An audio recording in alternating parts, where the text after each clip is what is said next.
Adelante, chicos, expliquen qué es lo que van a hacer el día de hoy y bueno, les dejo la palabra a ustedes. Vamos. Bueno, hoy la propuesta que nosotros tenemos es hacer una exposición sobre la independencia de Brasil. La idea es exponer todo lo que investigamos en este tiempo y al final poder hacer un poquitito una breve crítica o ver una opinión, ¿no?, entre nosotros. Primero vamos a empezar contando eh, lo que es Brasil, ¿no? Para contextualizar un poco lo que nos llama la atención de esta independencia, es como dicen algunos historiadores, sui generis, única en su género, ¿no?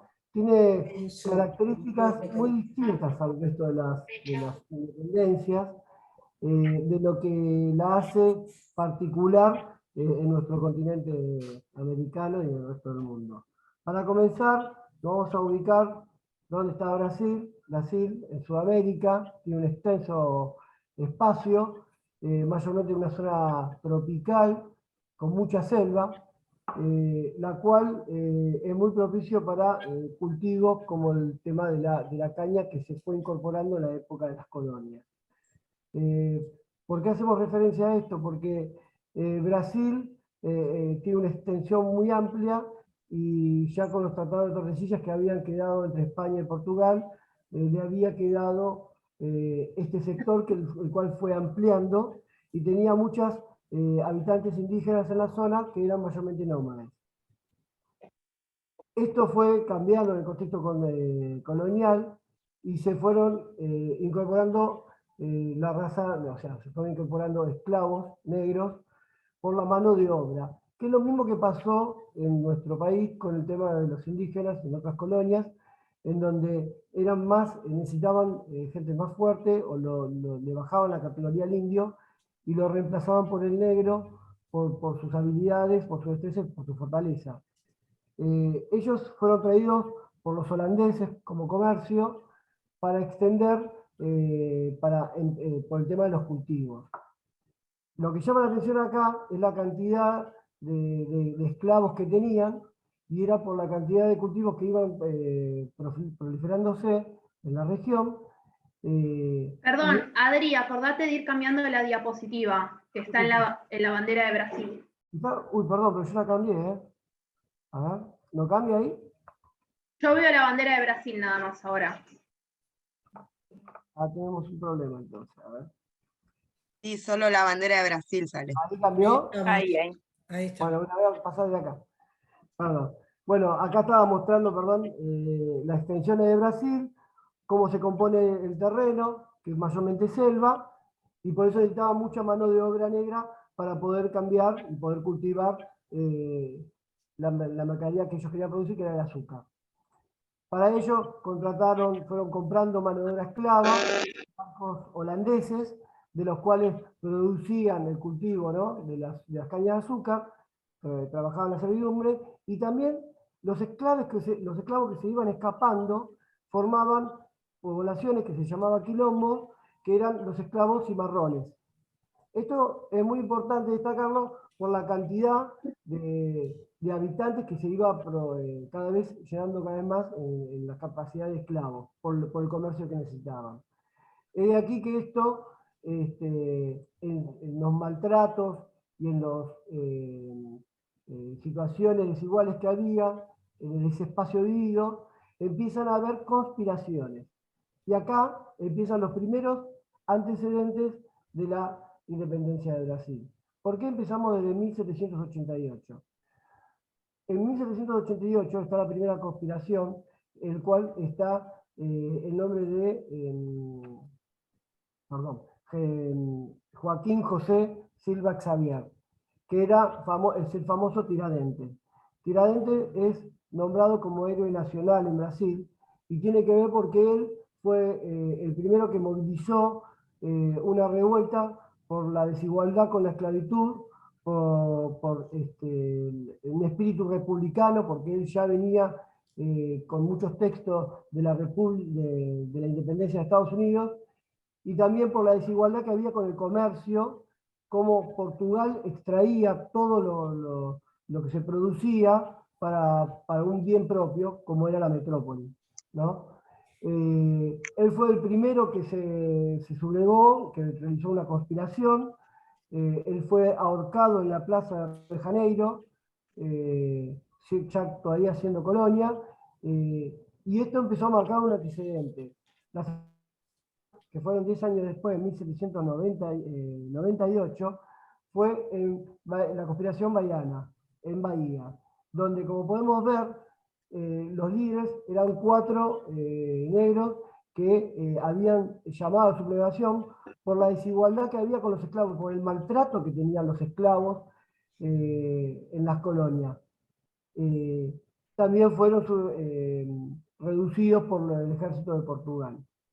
Y otro dato importante es la revolución en Pernambuco, la revolución pernambucana, que fue en 1817. Este hecho es importante porque fue en un transcurso donde todavía había recién llegado el rey a Brasil.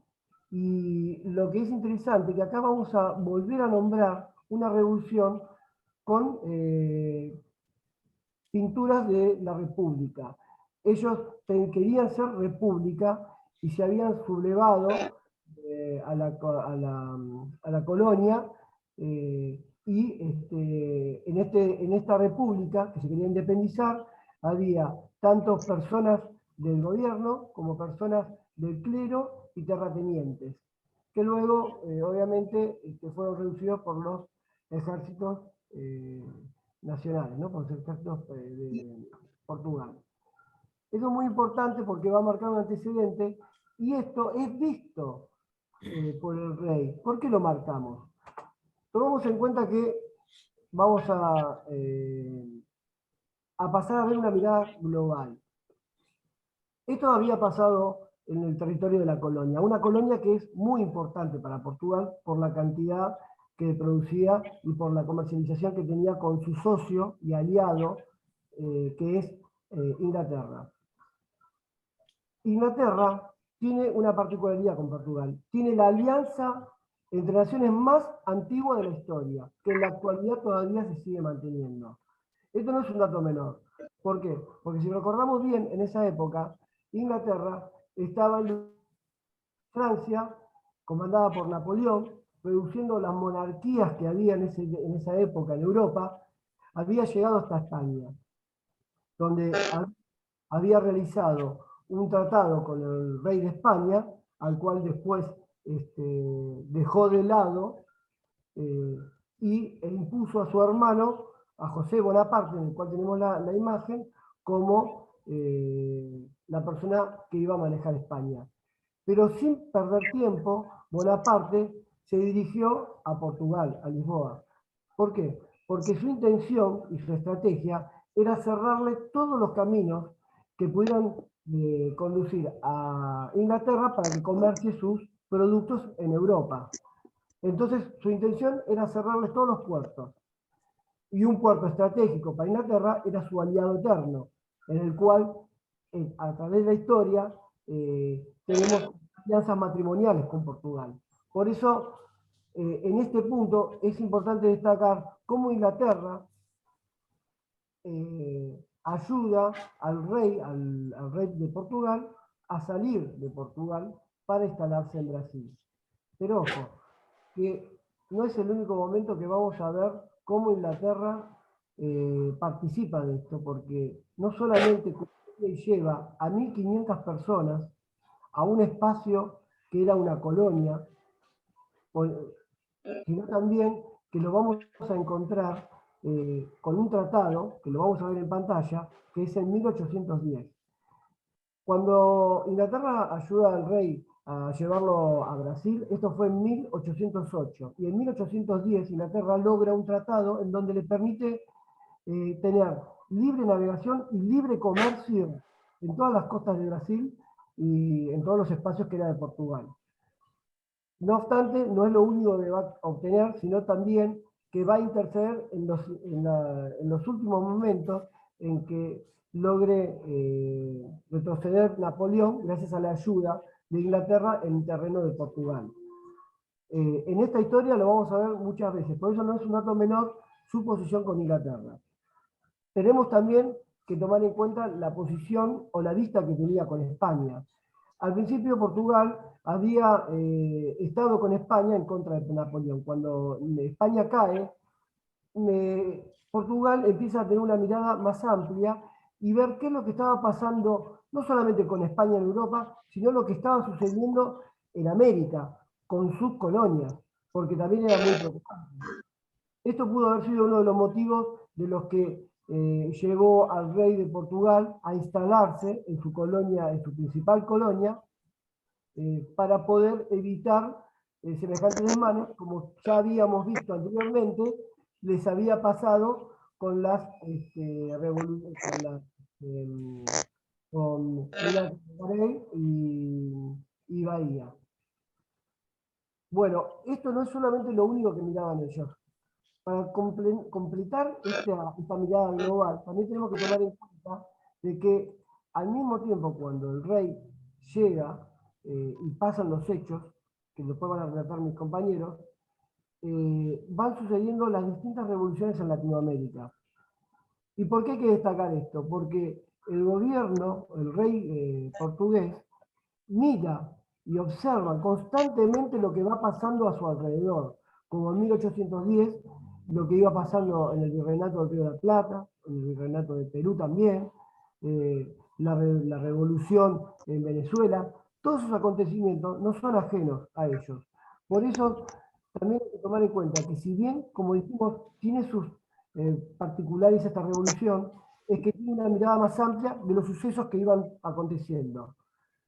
Pero bueno, es aquí que cuando el rey, en esta imagen podemos observar, cuando Juan o Juan VI parte de Portugal, esta imagen representa ese momento donde los barcos ingleses están esperando a los 1500 ciudadanos, o mejor dicho, rey y toda lo que es la corte portuguesa, que van a tomar los barcos para ir a Brasil.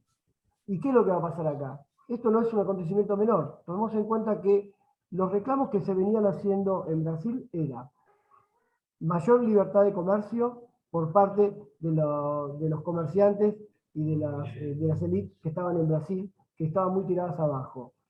Y la condición de esclavitud que había era deprimente, tenían muy malos tratos.